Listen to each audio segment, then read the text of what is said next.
일본에 다시 긴급 사태가 발령된 뒤 첫 주말인데요. 이 거리 인파가 전에 비해 크게 줄지 않은 것으로 나타났습니다. 전국적인 감염 확산세도 이어지면서 오사카 등 다른 지역으로 긴급 사태가 확대될 가능성도 커졌습니다. 일본 상황 알아봅니다. 이경화 특파원.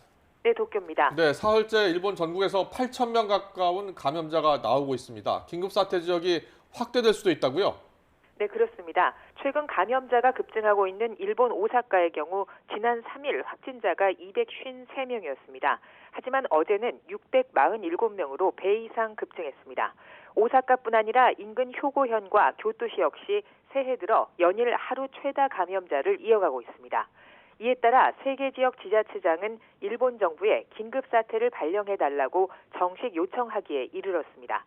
긴급사태 지역에 포함되면 지역사회의 위기감을 한층 높일 수 있고 영업 단축에 참여하는 업소에 대한 지원금도 정부 예산을 보조받는 것이 가능해집니다.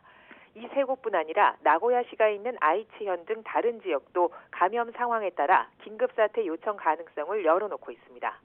이런 요청에 대해 스가 총리는 오늘 아침 TV에 출연해 앞으로 며칠간 상황을 더 봐야 한다면서 필요할 경우 즉시 대응하도록 준비하겠다고 말했습니다. 네, 긴급 사태 발령 이후 첫 주말입니다. 거리 분위기는 어떻습니까? 네, 도쿄 등 긴급사태 발령 지역의 인파를 위치 정보 데이터를 바탕으로 분석한 결과가 나왔는데요. 어젯밤 9시를 기준으로 신주쿠와 긴자, 시부야 등 도쿄 번화가 지역은 한 주 전 같은 시간대에 비해서 40에서 50% 정도 인파가 줄었습니다.